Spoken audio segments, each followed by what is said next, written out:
Chapter 246. Strange Omen. Aaron and Talam left the Quelaag Club after they separately completed the nomination form. It wasn't a weekend. The former had 2 more operations in the afternoon, and the latter had to teach Viscount Conrad's youngest son horse riding. The teenager needed to ensure that he didn't embarrass himself during the Backlund social events.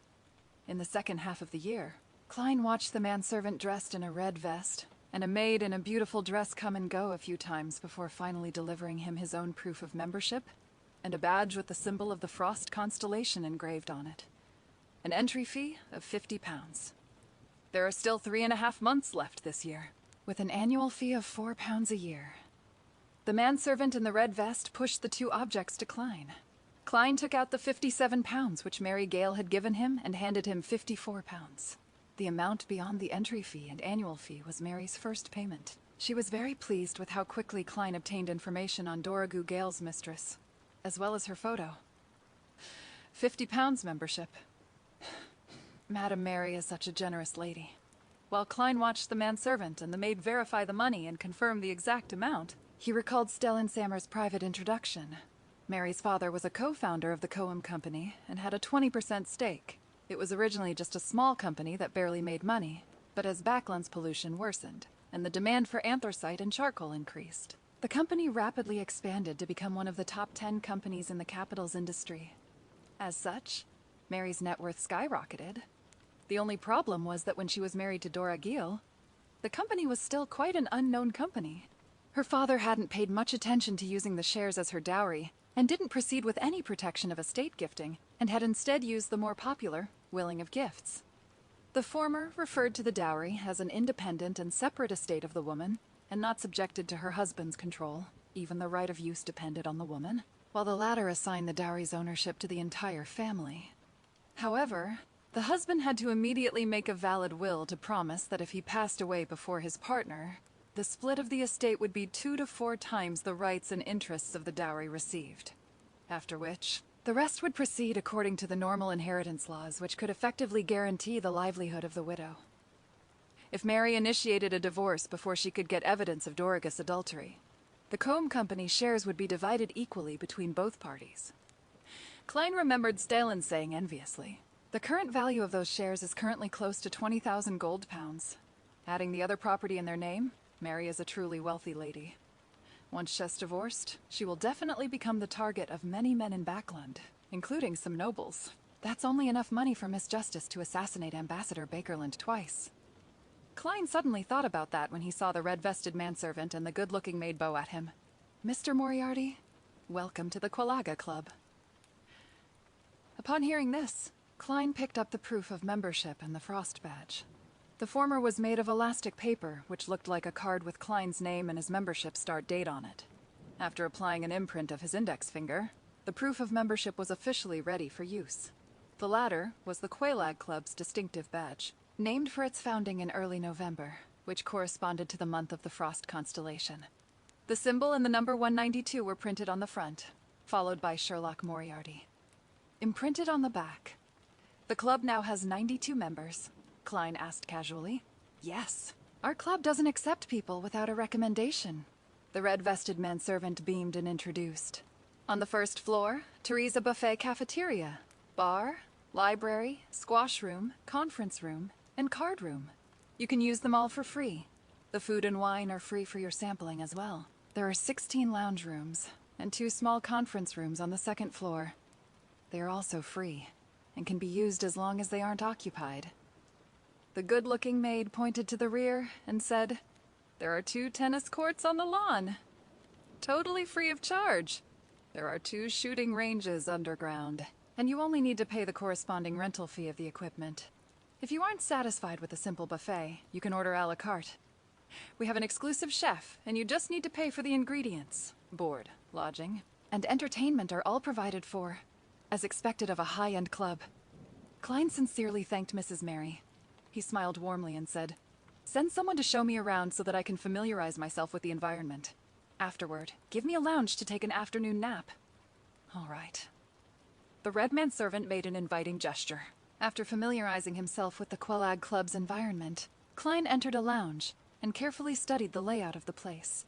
He discovered it was similar to a hotel room of the later generation. It was said to be decorated in the Intis style. I have to consider how to obtain evidence of Dorga's affair tomorrow. It's simply impossible to hide the flash of the camera. In other words, I only have one shot at taking a picture. And if I do that, I will definitely be kicked out of the club. I have to think of a safe way. I will read through the papers later and try to determine the progress regarding Ian's case through the news. From there, I can determine which 3 days I should be guarded. Klein paced back and forth, lost in thought. At that moment, his heart suddenly palpitated as he tensed up. Is this the premonition of a clown, however? There are no scenes in my mind. Klein felt the air around him turn still like it was the calm before the storm. Soon this feeling disappeared, as if nothing had happened. Could it be that danger is approaching? But nothing like this happened when I was attacked by Meersalt. Puzzled, Klein pulled out a coin and divined if he would be attacked in the next few days. The answer was negative.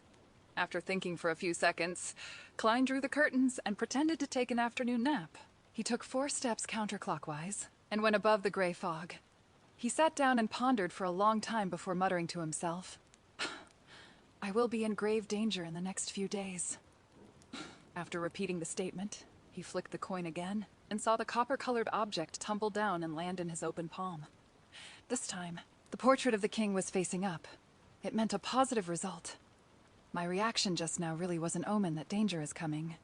Klein narrowed his eyes and leaned back in his chair. He was rather puzzled by this matter. Whether it was as a seer or clown, they had never displayed such abilities before. Even if they could predict danger, it was because the target was right in front of him or beside him. There was nobody around me. From the fact that my divination was misled, it must have involved a relatively higher sequencer, most likely Backlund's assistant. In the end, it actually gave me a premonition. This isn't scientific, This isn't mystic. There must be something else behind it, but I can't be certain why yet. Klein looked around and saw the boundless fog crimson and still, the palace standing as it had always stood. He reined in his doubts and temporarily stopped thinking about the reason. Instead, he focused his attention on the attack that was about to occur, after several more divinations. Klein found that he could only confirm that there would be great danger in the next few days. It couldn't be shortened to 3 days, 2 days, or even 5 hours. In other words, he could only obtain a somewhat vague revelation, and in a dream divination. He saw Ian dressed in his old coat, standing in the street with the elegant gas lamps and the blurry crimson moon behind him. Other than this image, there was nothing else. How should I interpret this? Klein thought for a moment. He could only assume that this was the prelude to danger. Without further delay, he returned to the real world, left the Quelag Club, and went to the nearby Hillston branch of the Backlund Bank to withdraw the remaining £100 from his account. The sum of £1,000 from Justice hasn't been cleared yet, and reconciled. Without the corresponding information sent to the branches, the account wasn't synchronized. Theoretically speaking, there was a loophole. Klein could withdraw £100 from another branch and seize the opportunity when all the accounts were out of sync. However, this was only in theory. In order to avoid similar acts, the banks had many rules on anonymous accounts. First, it was to enhance the transmission of similar information in the same city. It was to limit a single withdrawal to no more than £500. And third, if the last withdrawal wasn't done locally, a telegram was needed to inquire about it. And today, Klein encountered the third situation. Putting away the money, he took a horse carriage to the Backlund Bridge area and entered the Bravehearts bar. Under Kaspar's guidance, he saw Merrick sitting in the card room. He wasn't surrounded by zombies. Klein discarded the idea of using his spirituality to wrap Azek's copper whistle, slapped a £100 on the table, and said to the pale Merrick, I agree to the deal. I will pay an advance of £100. I will pay another £300 every additional day I am protected. The protection begins now. Merrick's gaze fell past him and landed somewhere behind him. He nodded and said, All right, she has agreed. Ah. Klein turned back in surprise only to see the wall and nothing but air. He secretly activated his spirit vision. He but failed to discover anything. Merrick stuffed the £100 into his pocket and said indifferently, You can return now.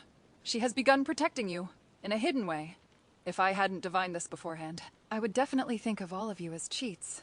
Klein surveyed his surroundings, and deliberately acted as though he left with clenched teeth. Along the way, he would occasionally activate and deactivate his spirit vision. constantly observing the outside through the carriage windows. But he didn't find his so-called bodyguard. Back at 15 Minsk Street, Klein closed the door, went into the bathroom, turned on the tap, and washed his hands.